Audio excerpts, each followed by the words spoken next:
Good morning, everyone.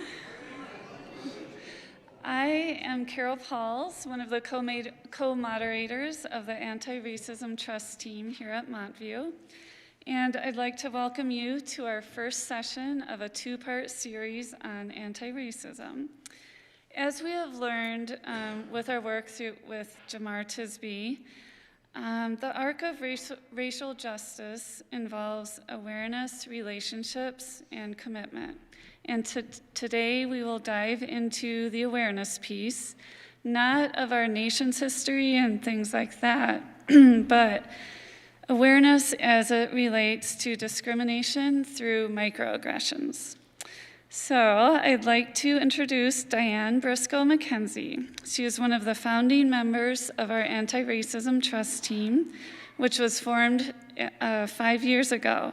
She is a former elder, a choir member, and a spirituals project member. She is a former Denver County Court judge. Dianne lives her life guided and grounded by her faith, her passion for racial justice, her family's passion for racial justice, and her genuine warmth, honesty, and humor. Let's give a warm welcome to Dianne.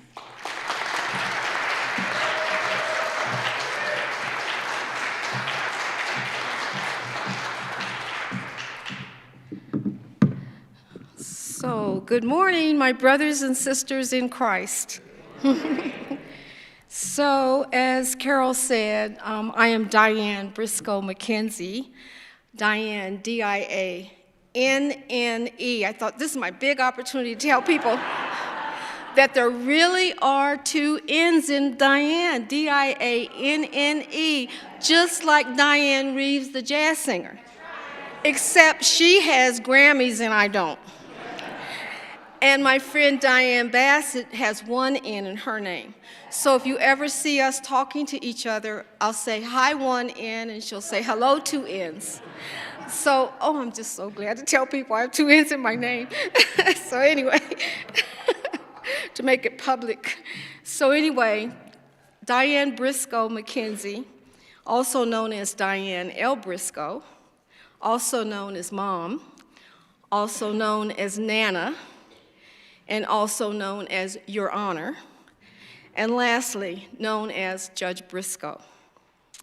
Before addressing the topic of microaggressions, I will refer to Dr. Jemar Tisby's steps in the color of compromise. How many of you have completed a study, either the color of compromise, which is the first study? Good. To those of you who have not, don't feel bad, you still have the opportunity. There's sign-ups going on now because we're going to start the series again. And it was in this week at Montview, the TWAM, and I'm sure it'll be there again of how you can sign up for classes. So if you haven't signed up, I'm encouraging you to do so because it will help you to learn the history of the complicity of racism in the church in the United States. And it will help you to build relationships with others who are also concerned and working on becoming anti-racist. And it will help you to make a commitment to fight racism. That's the ARC, the A-R-C, the Arc of Racial Justice, which Dr. Tisby talks about and follows in his book and in his studies. The A stands for awareness in the word ARC. It means, again, learning the history and gaining a deeper understanding of the origins of racism and the continuing racism that plagues humanity. The R is relationships. It's building relationships to help us expand our knowledge and our horizons to better understand each other. When you know someone, would you agree that when you know someone, you care about that person, regardless of their ethnicity, sexual orientation, et cetera, et cetera? So the C stands for commitment, making a commitment to constantly work on dismantling racism within ourselves, our biases, and our communities, and dare I say, our country. So in looking at Dr. Tisby's categories of the ARC, I decided for purposes of this presentation, I will begin with the R, and that's relationships. Participants in the Color of Compromise studies do one-on-ones to get to know one another. I know those of you who have participated, you've all done one-on-ones, and you try to do one-on-ones throughout the study to get to know the other people that are taking the classes also. The one-on-ones help you to get to know others and to build relationships of trust. When you pair up with someone, you usually agree to meet for coffee. So let's pretend you're meeting with me on a one-on-one. Even though I don't have my cup of coffee, and I am a coffeeholic, but anyway. Hi, I'm Dianne. I'm a member of Montview, and I've served as an elder and co-moderator of the Anti-Racism Trust Team. I'm a widow of a Presbyterian minister, and I have 3 adult children and 2 adult grandsons. My hobbies are singing and gardening. I'm a retired judge of Denver County Court. The path to become a judge was not easy, but we won't talk about that or else we won't leave here until tomorrow. And then I did a brief stint, before becoming a judge, I did a brief stint of solo practice, and then I was the attorney for the governor's job training office under Governor Roy Romer, and then I became a city attorney for the city of Denver. The city attorney's office in Denver has different sections of law. The sections I practiced in were first the airport section, which does all of the business for DIA. I have to say this, I always tell people, did you know there's oil wells on DIA property? A lot of people don't know, they're amazed. But anyway, and then I practiced in the section of the Denver Department of Human Services, which was child abuse and neglect, which was my passion. So that's a brief bio of me. Once people begin to see similarities between themselves and others, instead of focusing on differences, they come to recognize that equality is essentially a matter of human rights and human dignity. Quote, unquote, John Lewis. Due to time constraints, you all don't get a turn to introduce yourselves on this one-on-one. Remember, we're doing a one-on-one. Sorry, this is my presentation, and I'm not including equal opportunity on this one-on-one. Now we'll move on to the A, awareness, the A in the arc of social justice. Montview has actively been involved in civil rights and anti-racism for decades. This isn't something new to Montview. I want people to know that. For example, the Action Committee back in the 1960s, Montview's participation was in working with the Park Hill neighborhood to try to lessen white flight. And there's been many other task forces and committees that have worked on racism over the years. My mother, Ruth Cousins Denny, became a member of Montview in the 1960s and worked on the Action Committee with Margaret and Russ Weiner. Those of you who have been here a long time know who Margaret and Russ are. My mother helped form the Denver chapter of the Congress of Racial Equality in the 60s and served, that's also known as CORE. And she served as chairperson of CORE during the height of the civil rights movement in the 1960s. So I grew up listening to CORE meetings that were held in my home, sitting on the floor and making picket signs, and participating on picket lines in Denver. I was always aware of discrimination. However, the murder of George Floyd led to a new awakening for me, for this church, and for our country. As most people, I was shocked and devastated by the killing of George Floyd. For days, I wrote my thoughts in trying to deal with the death of Mr. Floyd. I'm going to take the liberty of publicly reading part of my writings, which I've never shared with anyone except my husband, who is now deceased.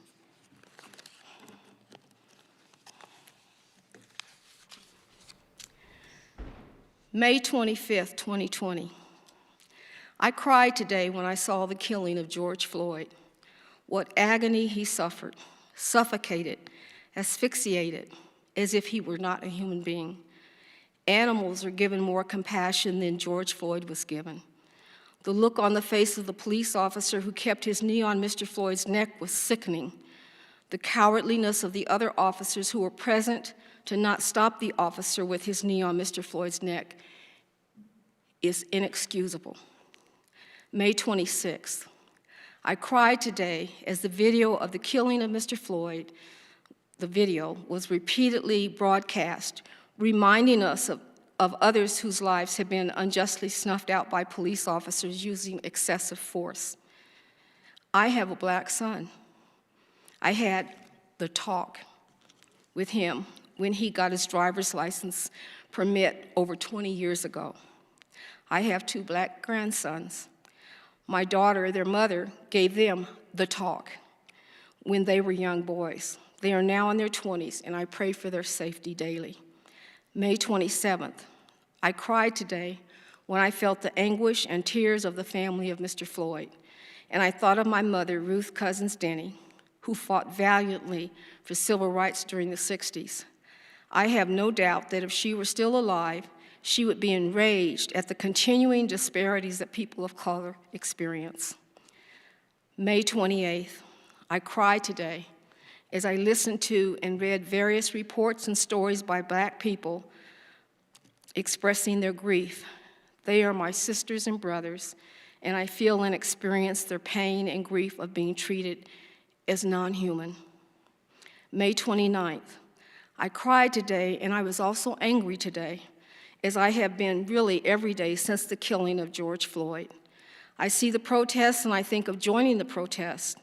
On May the 26th, I was upset to the point of thinking about resigning as a senior judge of Denver County Court so that I could join in the protest without concerns about the judicial canons, which are the rules that all judges must comply with.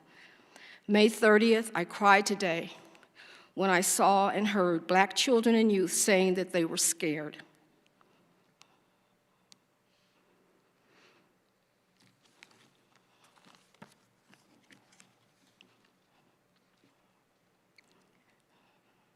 June 2nd, I cried today when I felt helpless. What can I do to make a difference in this climate as I see destruction and looting in our cities? Even more important, what can I do in any manner to help the crisis of the racial pandemic? 400 years of my people being beat down. Maybe, I hope, the majority of people have had enough, and positive steps will be taken to help eradicate this disease. Vote, people, please. Vote, people, please. June 3rd, I cried today with disgust as the media recounted the desecration of a holy place by the President of the United States by parading and standing in front of St. John's Episcopal Church in Washington, D.C., holding a Bible, touting the Holy Scriptures, but not following the teachings. Love thy neighbor. June 4th, I cried today, this morning, when I received an iPhone message from my son. He sent a beautiful picture of my mother's rose garden. He lives in her home now. His message was also sent to his 2 sisters stating, letting you guys know that Grandma showed up this weekend, but especially yesterday evening. I think she knew that racism showed its ugly face again, and her memory and legacy needed to activate, especially yesterday with the peaceful protest. June 5th, finally a day I didn't cry. I am exhausted and cried out with anger and grief over the killings of black people by law enforcement officers. Let's skip part of this.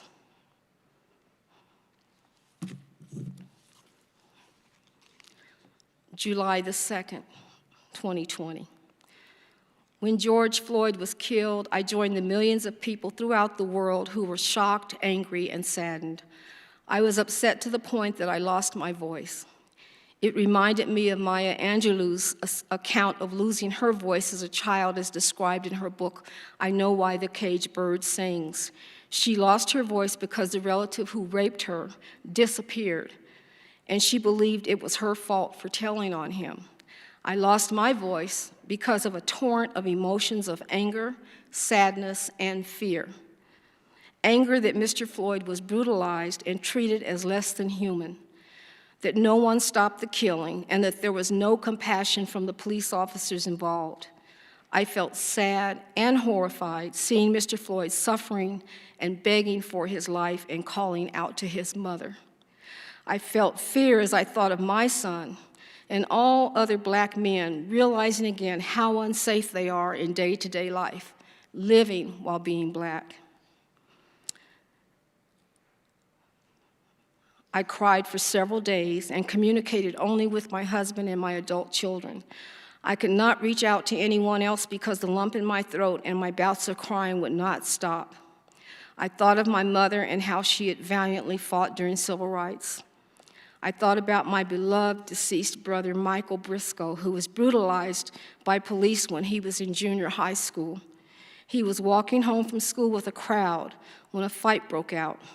The police came and beat my brother, a bystander, with a billy club. His bodily bruises and black eye were awful to see. What I could not see at that time was the bruising and brokenness of his spirit. He was never the same again.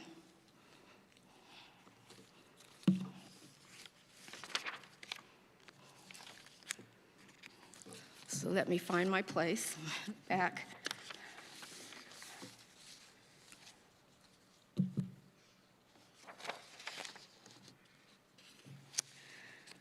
So during this time, I sent an email to Ian and Clover, stating my dismay and saying, I know that my church is going to respond to this heinous crime. I'm sure many others also expressed their indignation and dismay to the pastors and among themselves, among family and friends, that such a thing had happened.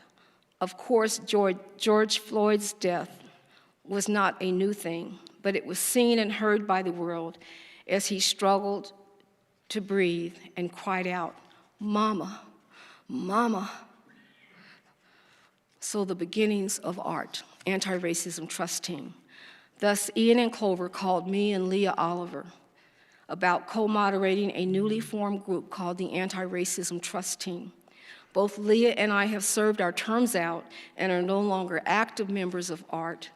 As you know, ART has been and continues to work diligently on leading Montview in its quest to become an anti-racist church. Now, you may be asking or saying to yourself, I thought this adult faith formation class was about microaggressions, and she keeps talking about all this other stuff. Well, it is about microaggressions. I just needed to share some of the background and lay the foundation to get into microaggressions. So now let's fast forward. A couple of incidents at Montview affected me in the past year and led me to look at microaggressions. As I began to take a closer look at microaggressions, I recognized how microaggressions have affected me, my family, and friends throughout my life. This is me at Park Hill Elementary School in the 2nd grade, raising my hand, and the teacher doesn't acknowledge me, even though there are no other hands up. By the way, I was the only black student. My brother and I were the first black students at Park Hill Elementary School. So this is me in the 3rd grade, the 4th grade, the 5th grade, never being acknowledged, never being called on. Then Barrett Elementary School was built and opened to move the children out of Park Hill Elementary School, the children of color out of Park Hill Elementary School. In 6th grade, I had a black teacher at Barrett Elementary. My raised hand was always acknowledged. This is me trying out for a lead role in the school play Camelot at East High School. My voice wasn't heard. I did not get a lead part. Not that I was the best singer, but I think I was among the best, but I was overlooked. I was gonna say this is me trying out to be a cheerleader at East High, but I'm not gonna try to kick my leg up. Or else the paramedics will be called. But I practiced and practiced. I wanted so badly to be a cheerleader, and I practiced and practiced before the tryouts, and I actually could kick my leg up over my head. But I still wasn't selected. So then I went to college at Lincoln University in Missouri, which is a historically black college university, and it was a whole different world, a place where I was always validated and respected. So let's talk specifically about microaggressions. The definition. Microaggressions can be a verbal or nonverbal slight that impacts an individual who might identify as being from a marginalized or non-mainstream community. So it can be based on ethnicity, disability, age, gender, sexual identity, and I may have left out some other group that's not within the mainstream, but you get the idea. The term microaggression originated in 1970 by Harvard psychiatrist Dr. Chester Pierce to describe insults and dismissals he witnessed done by people who were non-Black against Black people. He believed that these experiences could have a major impact on a person's psychological and physical health over a period of time. Later, Dr. Darrell Wing Su, a professor at Columbia University with a team of social scientists, expanded the study to include religious groups, people with disabilities, and other marginalized groups. One end is shaking her head, yes, people with disabilities, her passion. Microaggressions have been categorized, but for purposes of today, I will mostly refer to racial microaggressions. Examples of racial microaggressions are serving a white person right away without checking who was there first. This is what my mother experienced when she was about 4 or 5 years old. She was going to market with my grandmother at the end of the week, and my grandmother had been working all week long as a domestic for a very wealthy family in St. Louis. And my grandmother stood there waiting to be waited on and could not get waited on. And my mother, a little girl, can you imagine, took a step forward and said, "It's my mother's turn."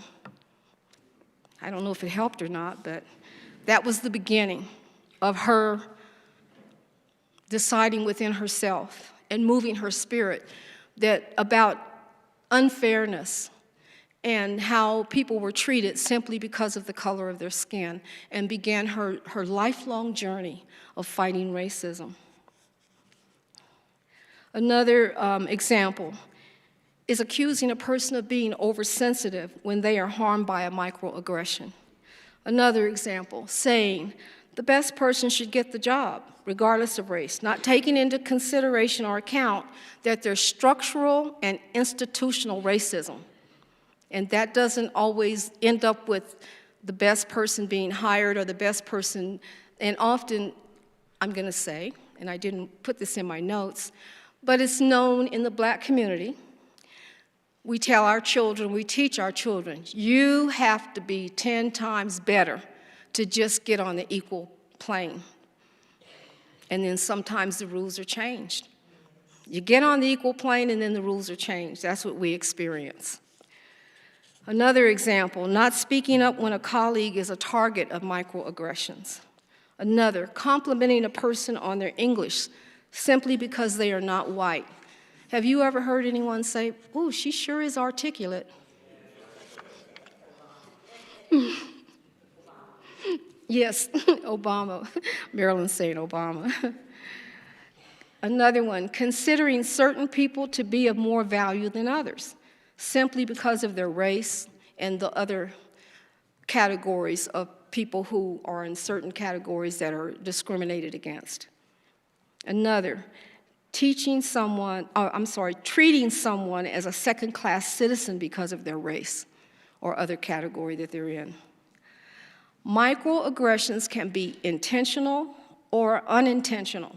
Regardless of intent, these words or actions are rooted in implicit bias. Implicit bias are thoughts or feelings we are unaware of or mistaken about their nature. So rather than being neutral, we have a preference or aversion to a person or a group of people, attitudes towards people, or association stereotypes about people without our conscious knowledge. That's the unintentional.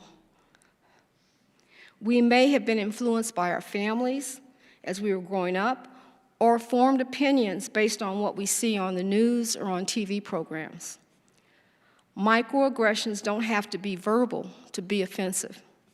Examples, following someone around a store because you think they are going to steal something. This happened to me a year ago in Lowe's. I don't remember what I was looking for, but as I went from aisle to aisle, a white employee was following me.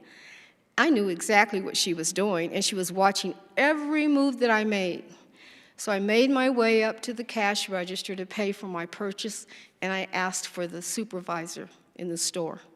And the supervisor came, and I told her my experience with this person following me. And she said, I will have a talk with her, and she apologized for this young lady's actions of following me. And she said, and I will talk to her. She said, and the thing about this is, you don't even fit our demographic of who steals in this store. Now, this was in Greenwood Village. You know where that is, way southeast, Denver Tech Center, you know.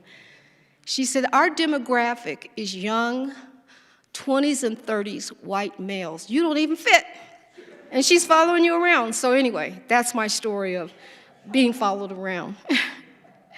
Another example is eye rolling when someone mentions feeling invalidated. Another, turning away from someone because of their characteristics. Another, assuming that someone isn't smart based on their race. I experienced this throughout my legal career. I was in court one day, Denver Juvenile Court, with a case, and a white male lawyer, and I'm not bashing males, it could have been a female, lawyer made remarks that indicated that, or he was sending the signal that I shouldn't be in the courtroom and that I was not qualified to be in the courtroom as a lawyer. And so I said out loud, what do I need to do? Bring my diploma from the University of Denver Law School and bring my license from the state of Colorado to be a judge? What else do I need to do? And there's silence. Another example, assuming or clutching your purse or your bag when you are around certain people. Another example, stereotyping groups of people's morals due to their ethnicity or their country. I have experienced this because my second country and love is Jamaica. My husband was Jamaican. And I heard disparaging remarks about the Caribbean countries because believing or stereotyping, saying that they are full of graft and launder money. So I immediately went to Google, not once I calmed down with my rage, and looked, and the Caribbean countries were not at the top of the list of countries that launder money. At the top of the list were European countries. But see, that's how we stereotype people. Now, I'm not saying that Jamaica doesn't have problems. It definitely has problems. But it's not at the top of the list for that kind of a problem. Neither are the other Caribbean countries. Most individuals do not have the intention of discriminating against or harming someone, yet whether intentional or not, the impact can be major. Defensiveness is usually the reaction when a white person is called out. I'm not a racist. That's what we hear. Or I didn't intend. Then what that's doing is, it's turning all of the attention and making it all about the white person without really trying to hear and understand what the other person is trying to convey. Studies have found that microaggressions can affect the health of persons who experience microaggressions. Layering of microaggressions during a person's life can be disabling. It can be physically disabling and or mental health disabling. For example, high blood pressure, the highest rate of high blood pressure in the United States is among Black people.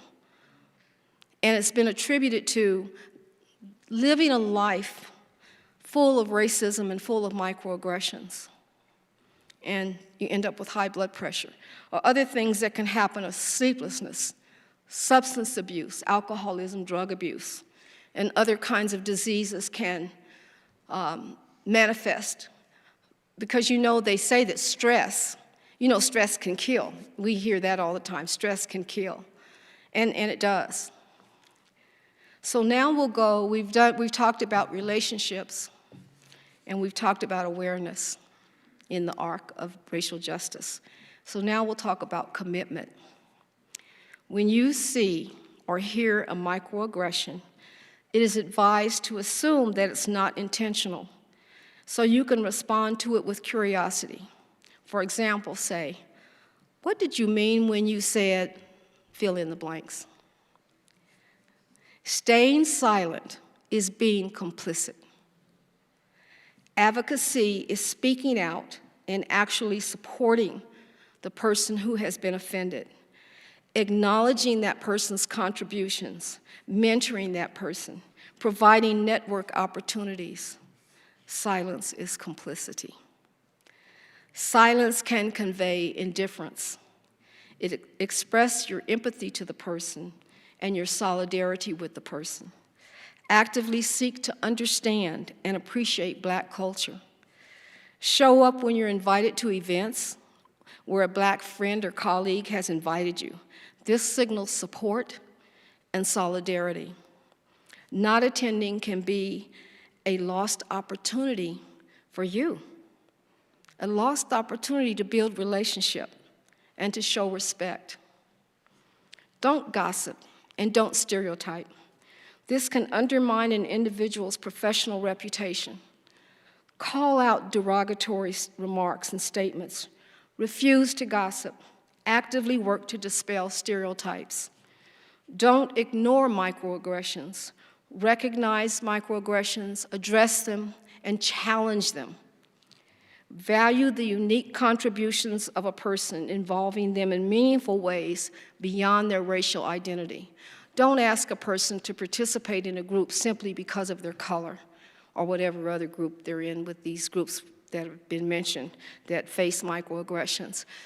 Always remember this person is a human and comes with other unique qualities to add to your group or whatever you're doing. Don't just base including them because of their race. What is needed? Consistent advocacy and allyship, speaking out against injustices. It's not enough to be passively non-racist. We must be actively anti-racist, challenging our own biases. I have biases too. You don't have to be white to have biases. Every human being, I think, has biases. We all do. I think it's part of being human. So we have our own biases, but we have to advocate for a more just world. If you are neutral in situations of injustice, you have chosen the side of the oppressor. A quote, "If an elephant has its foot on the tail of a mouse, and you say that you are neutral, the mouse will not appreciate your neutrality." That's Desmond Tutu. So what am I asking of you, my brothers and sisters in Christ? I'm asking you to be an ally. So when I have experienced a microaggression, I'm trying to learn not to be angry. That's the Ruth Denny coming out in me. She get pretty angry about racism. So I'm working on don't become angry. And I'm going to digress for a minute. I sent my children to Cherry Creek High School, all-white school at the time. Again, putting them in the position that my brother and I were in, being very few numbers of children of color at Cherry Creek High School. My son was in a history class, and he was the only Black student in there. And he came home and told me the teacher was talking about the black market in Russia. And the teacher turned to him, the only Black student in there, and said, "James, you know all about black markets, don't you?" I'm so proud of my son. And I don't know, I guess him just being around my mother and me, that this came to him, because I didn't exactly tell him to do this. But he picked up his books and he said to the teacher, "Mr. Jones, I don't appreciate that." And he walked out of the class and went to the principal's office and reported the teacher. And the teacher the next day had to apologize to my son in front of the class. So I'm very proud of my son, and I mentioned earlier where he had said, "Grandma showed up this morning in her rose garden." My children knew my mother very well and loved her dearly and knew of her work. And I guess it just kind of rubbed off or something, or it's in the genes anyway. So I had said, what I'm asking of you is to be an ally. And what I'm trying to do myself is to not become angry when I suffer from a microaggression. I'm trying to take a deep breath, think about it, pray about it, and then go to the person who has said or done or not said or not done what has offended me, and have a personal talk with that person in an even tone of voice, and hopefully in a forgiving tone of voice, because I know if I call myself a follower of Christ, then I need to not only talk the talk, but walk the walk and be forgiving. Ephesians 4:32 tells us, "Be kind and compassionate to one another and forgiving each other, just as in Christ God forgave you." So that's the path I'm taking. Same as Reverend Dr. Martin Luther King, who said, "I have decided to stick with love. Hate is too great a burden to carry." So, being an ally takes courage. To stand up and speak out takes courage. Another quote, "Do not look the other way. Do not hesitate. Recognize that the world is hungry for actions, not words. Act with courage and vision." That's Nelson Mandela. Sometimes I feel discriminated against, but it doesn't make me angry as much as it used to. It merely astonishes me. Another quote. This is the quote, that sometimes I feel discriminated against, but it does not make me angry. It merely astonishes me. How can anyone deny themselves the pleasure of my company?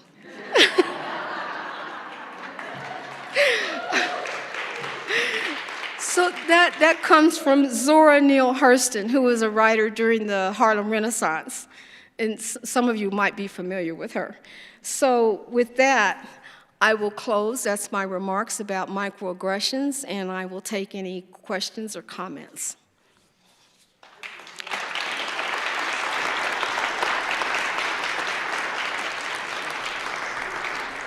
And a reminder to sign up for Color of Compromise.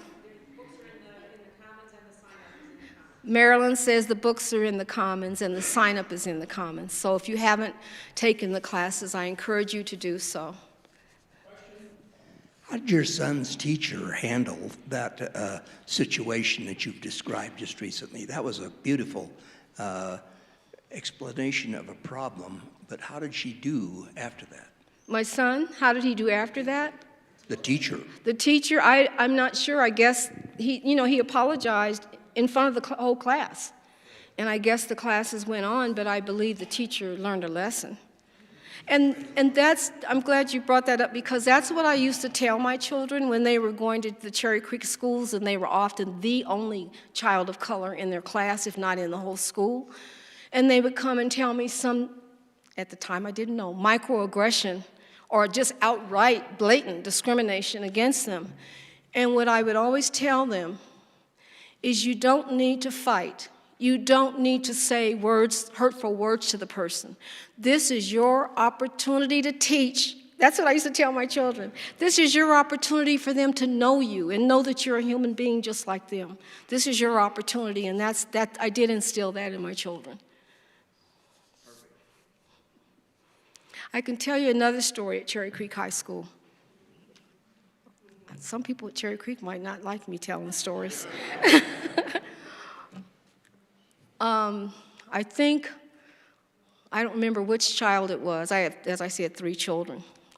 But they had a talent show one night.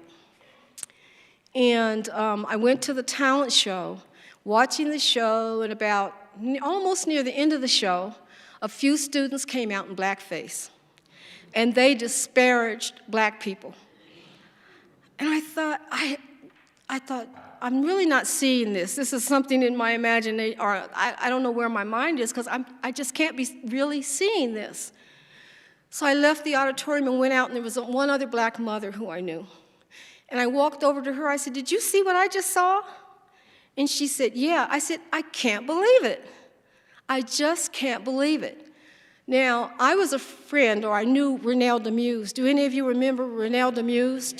I think she was Channel 4 News. I knew her, and I was in an organization with her. So I went home, and I called Renelle DeMuse. I said, "You need to know what's going on in Cherry Creek High School." And I told her, and the next morning, the TV cameras were at Cherry Creek High School. And not long after that, Cherry Creek High School hired a person for diversity, or I don't remember the title, but this person was hired to try to help the school, the teachers and the students, to understand diversity. So that's another story I have of Cherry Creek High School, or how my children have fared, even though my middle child, my daughter, to this day is angry at me for sending her to an all-white school. She never lets me forget it. "You put me in that school and I hated it," and she never lets me forget. I just want to call you out on your anger. What'd you say? I just want to call you out on your anger. Oh. In the Bible, Oh, yes. Jesus gets angry, but he uses it as a tool. Yeah. And I give you, and I think our whole church gives you permission to be angry, and you can use it. Be angry for a moment, because we have learned in our Color of Compromise studies, people will say, "Why is that black woman so angry?" There's a trope, because all of us can get angry. Why is it just that a black woman is getting angry at the oppression of 400 years? That's happening to you personally. So I love you as friend, and as a Montview member, you can be angry for a little bit before you calm down and breathe.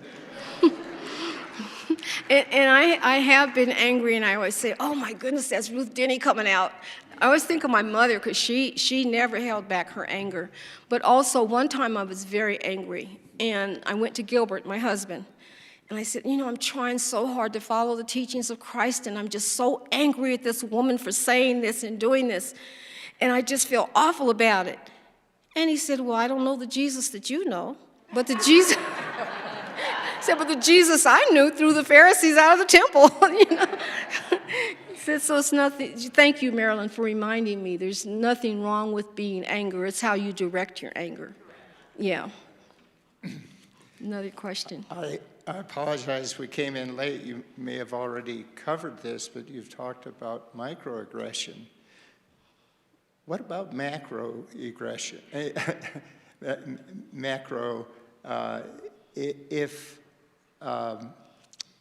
Well, let's take it as it is. DEI, okay, in this country.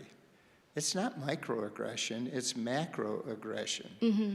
And if you talk about that, I'd appreciate it. I didn't really prepare to talk about, macroaggression, I guess that's just outright racism to me. It's just outright racism. The microaggressions can be so subtle that you don't even notice them. Because I've had things happen to me and I didn't notice it, and now I'm looking back. Like I didn't realize about grade school, raising my hand and never being called on. I'm like, that really hurt me. It really, really hurt me. But macroaggressions, to me, that's the everyday, just in your face discrimination. That's what it is. Yeah, it's racism. Thank you. So, and I'm going to digress a bit and say my family, my mother's family, was from St. Louis, Missouri. And I actually was born in St. Louis. But my family moved here when I was a baby because the Air Force Finance Center, which was in St. Louis, announced to the employees, of which my mother was an employee and my father was an employee, that they had a choice. They could move to Denver, Colorado, or to Indianapolis, Indiana, because that's where they were moving the offices from St. Louis. My mother chose Denver because she believed that Denver was a utopia. She said, what did you say? Yeah, the Mile High City, close to heaven. But after she had gotten here, and my mother was a teacher in the St. Louis public schools, she had graduated from Harris Stowe Teachers College, and had been teaching for a couple of years in St. Louis. She came here, and she could not get hired by the Denver public schools. They told her that she was too fat. So she went on a diet and lost 70 pounds in a year. And then she went back, and they told her that she was too hairy. Because my mother did have, I don't remember the name of the condition, but it is a condition where your hormones are overacting or something, and you can, and it happens to some women, where you end up with hair, on your face or places you don't necessarily want your hair to be, instead of on your head. And so she took care of that. She went to a dermatologist, and she took care of that. I'm trying to remember what else they told her the third time, because she went 3 times, and Denver Public Schools would not hire her. So finally, she got hired as a substitute teacher in Denver Public Schools, and eventually gained the status of being a full-time teacher in Denver Public Schools.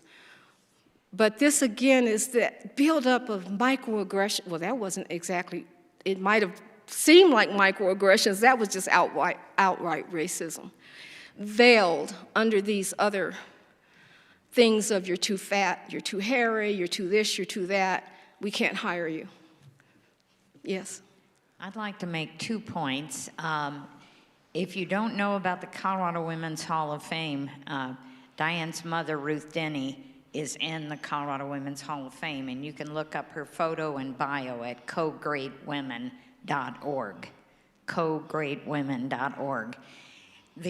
Talking about macroaggression, many of you, I'm Peggy Gonder, many of you know that I'm very involved with Seeds of South Sudan. We raise money here to get South Sudanese orphans out of the Kakuma refugee camp. I learned at our board meeting yesterday that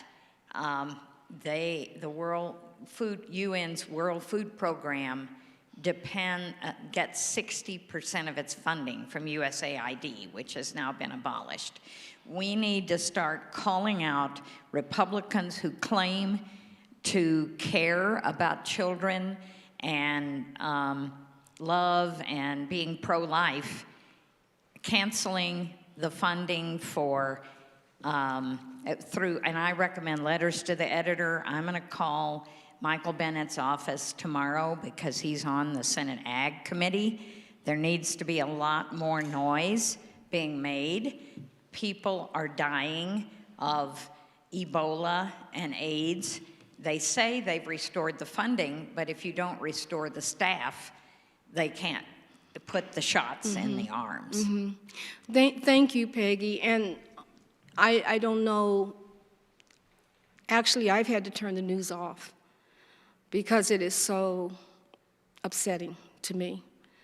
And there I go, I am a crybaby. And there I go crying again when I'm seeing starving children or whatever. The U.S. aid thing is very, very disturbing, and I can't imagine anyone that's not disturbed by it. If you're not, then I would question. You're looking inside of yourself. Yeah. We have to let our legislators, our congresspeople, our senators, et cetera, know that we're up in arms about this. It's just not right. It's just not right. Exactly. Right. Did everyone hear that?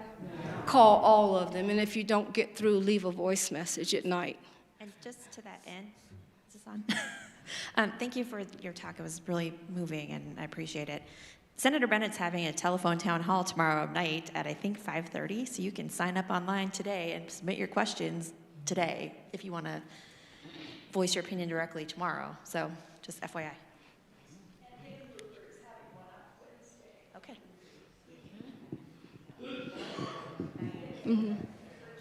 Yeah, I'm not hearing, I can't hear what you all are saying, especially when you're talking without a mic. Yeah, okay. Hickenlooper's having one on Wednesday. And I understand from, I've forgotten your name, I'm awful with names. We talked before everyone came. Laura, that there's a march on Tuesday. Yeah. Yeah.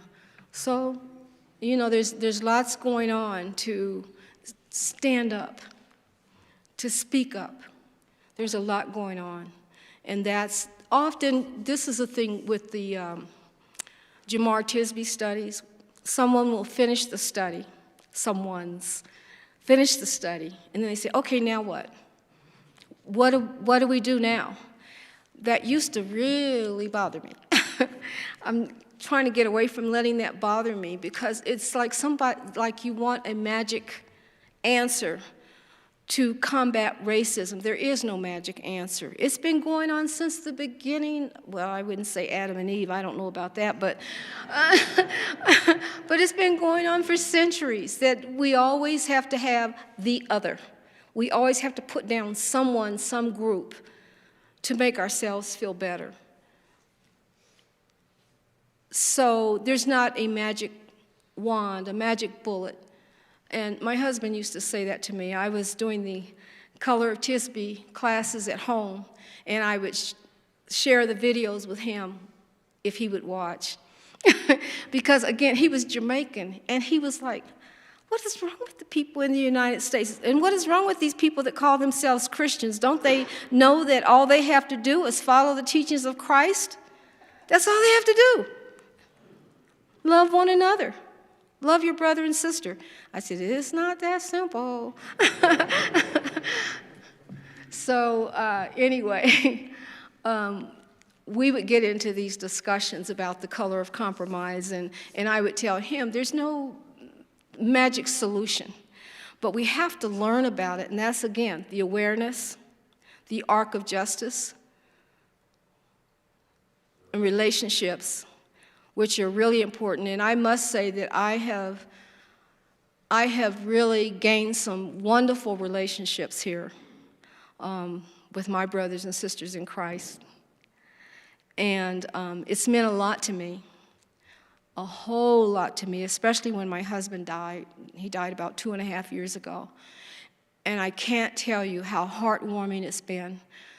People who have supported me, who have come up and tap me on the back and say, it's okay, you know.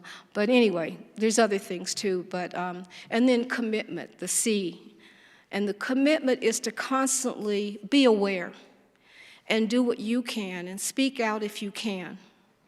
And to spread your awareness to other people. And it's not an easy thing to do depending upon where your family stands, because I know that some people have family members who are on the total opposite side of justice, the justice that we talk about and see.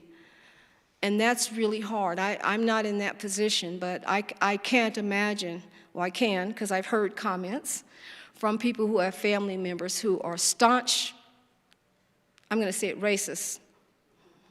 And it's hard, because you love these people, you know, but you're not on the same page with them, or they're not on the same page with you. And as many of you know, it's difficult to talk to people when they've got their mind sealed up or shut up mind that you can't get through. And so you can't really, I don't think you can argue with people like that. And I've heard different things about, you know, how you discuss or interface with people that have these opposite ideas. And I don't have all the answers. I accept the answer, I would say, Reverend Dr. Martin Luther King would say the answer is love. The answer is always love. You can't fight with people. You have to love them. and let them know that they are loved, even though you might not share the same opinions, but they are loved too. Any other questions or comments? Okay. Oh. Well.